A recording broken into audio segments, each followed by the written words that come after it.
Before the temples rose, before the scriptures were written, the sculptors of ancient India carved their gods into stone. And of all the deities that emerged from marble and granite, one figure danced so wildly, so terrifyingly, that his very movements could destroy and remake the cosmos. Tonight, we walk the halls where these stone gods still move in shadow. Stay until the end. This is the complete pantheon of Hinduism, carved across 2,000 years. From the cosmic creators to the terrible destroyers, every god, every avatar, every demon, frozen in stone where they have waited in the dark for us to remember their names. We will catalog them all, and the greatest revelation waits at the very end. We begin with Brahma, the creator. 4 faces carved into one head, each gazing in a cardinal direction, each witnessing the birth of a different world. But here is the paradox. Brahma is rarely worshipped. Few temples bear his name. The creator, it seems, is less beloved than the gods he made. The sculptors sense this distance. His stone face wears no smile. Next comes Saraswati, goddess of knowledge, wisdom, and the arts. She sits with a stringed instrument, the veena, her fingers poised forever on the strings. Her beauty is serene, measured, intellectual. Unlike other goddesses carved in rage or sensuality, Saraswati embodies pure thought. The marble preserves her in eternal contemplation, as if composing a symphony that will never end. Lakshmi, the goddess of wealth and fortune, stands draped and crowned, coins spilling from her hands in eternal generosity. But her face holds a secret. She is not merely kind. She is selective. Her blessings flow only to those she chooses. The sculptors carved her with eyes that see through deception. Her stone smile conceals ancient power and judgment. Parvati, the mountain goddess, mother of gods, appears in stone with both strength and tenderness. Her eyes suggest she has witnessed eons of sorrow and ecstasy. The sculptors carved her holding flowers in one hand and a serpent in the other, fertility and danger bound together. She is the eternal feminine, both nourishing and fierce, impossible to separate. And then Vishnu, the preserver, the sustainer of all worlds. He reclines on a cosmic serpent, his form perfect and composed, his hand raised in blessing. But the most important truth about Vishnu is this: he does not remain still. He descends repeatedly to earth, taking new forms, new names, new missions. The stone cannot capture his true nature, only his eternal rest between worlds. First comes Krishna, the 8th avatar of Vishnu, born not in temples but in a prison cell, destined to save the world through cunning, music, and love. The sculptures show him young and mischievous, his fingers on a flute, his eyes bright with divine knowledge hidden beneath boyish charm. He seduced thousands of maidens and battled demons with equal grace. The marble captures his duality perfectly. Rama, the 7th avatar, appears in stone as the ideal king, noble, just, and tragic. He was born to slay a demon, but at what cost? His wife was stolen, his brother exiled, his own son cast aside. The sculptures show him not in triumph but in noble suffering, his face carved with the weight of Dharma, duty so absolute it crushes happiness. He rules a kingdom but loses everything. Indra, king of the gods themselves, sits enthroned with thunderbolt and crown. But here is the scandal the ancient texts whisper. Indra is perpetually insecure, constantly challenged, eternally anxious about losing his throne. He commits terrible acts to maintain his power, seduces mortals, and drowns in shame. The sculptors carved him with kingly bearing but haunted eyes. His throne is magnificent and unstable. Agni, god of fire, blazes in eternal combustion.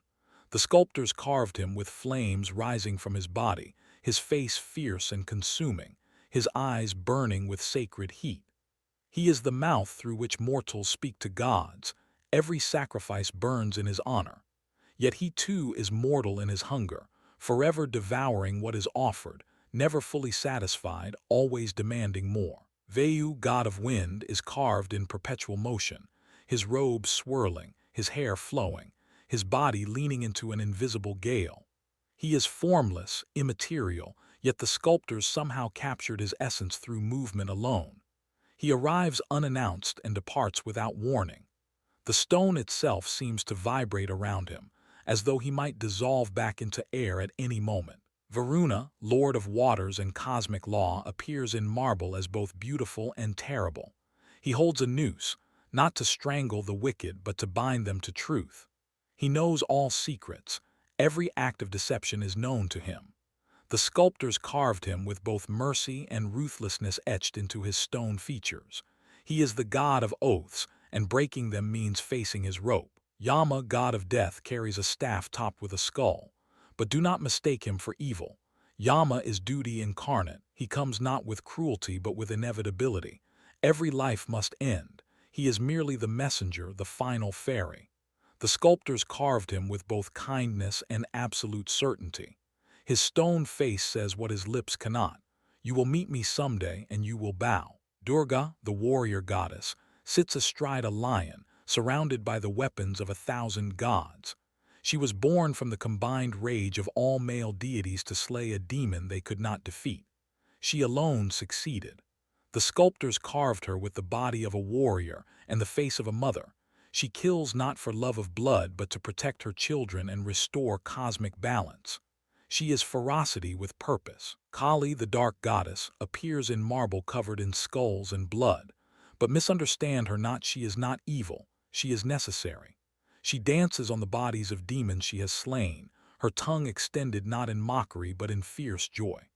The sculptors carved her with wild hair and wild eyes because reality itself is wild.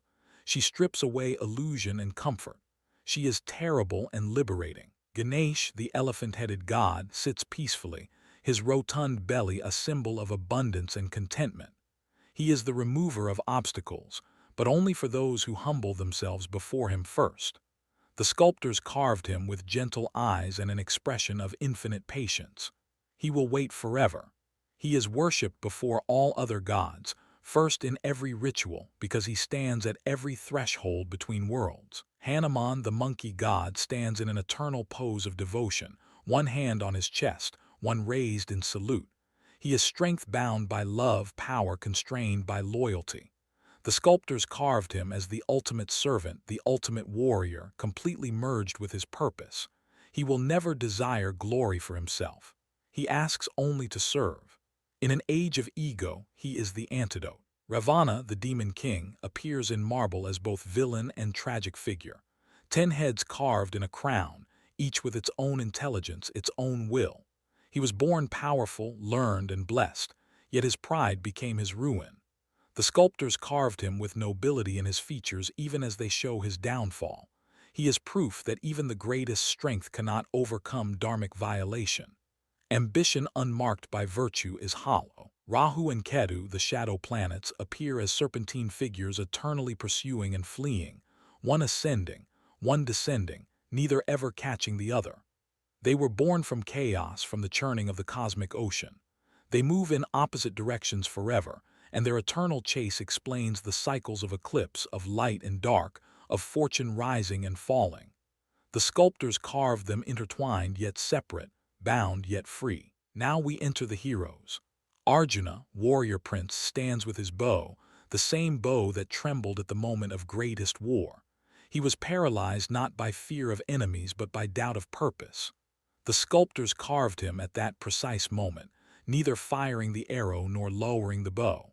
He is caught between two eternities, the moment before he understands why he must fight. Bhima, the invincible warrior, towers in marble with the strength to challenge gods themselves. He vowed to drink the blood of his enemies. He alone could lift mountains. But the sculptors carved him not with pride but with hidden grief. He outlived everyone he loved. Strength without wisdom, victory without peace. His stone face shows the weight of immortal sorrow beneath invulnerable muscles. Yudhishthira, the righteous one, appears in marble as a king whose virtue was also his curse. He would not lie, even to win a war. He refused to cheat, even when cheated. The sculptors carved his face with the burden of impossible choices, how to do right when righteousness means accepting cruelty. He won every battle and lost almost everything.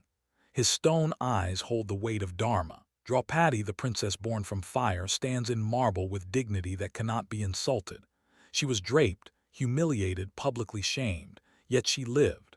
Her sorry grew endless, her rage was infinite. The sculptors carved her not as a victim but as a survivor, her back straight, her eyes forward. She is the woman who brought an entire kingdom to war through her refusal to accept shame.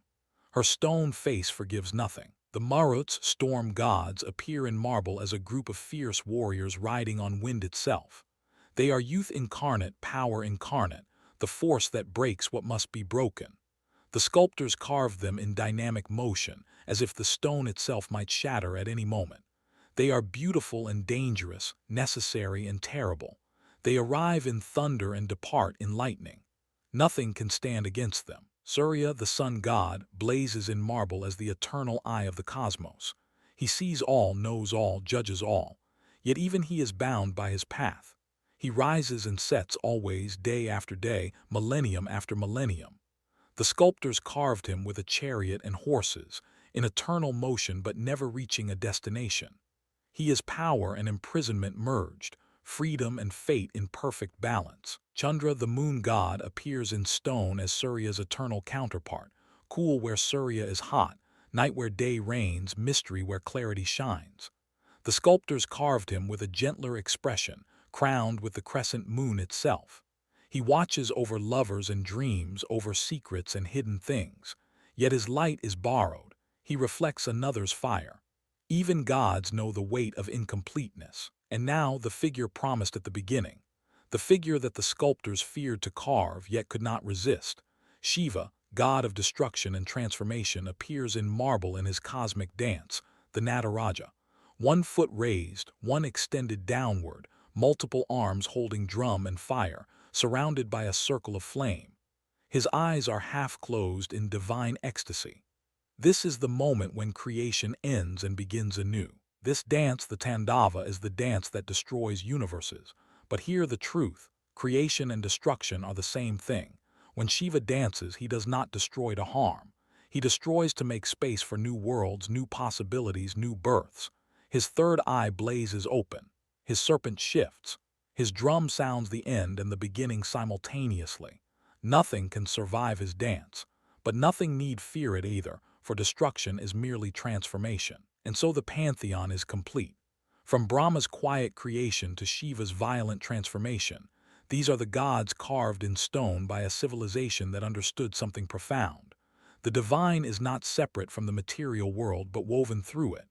Every sculpture we walk tonight still dances in the dark, still holds its power, still awaits your gaze. Which god speaks to you most?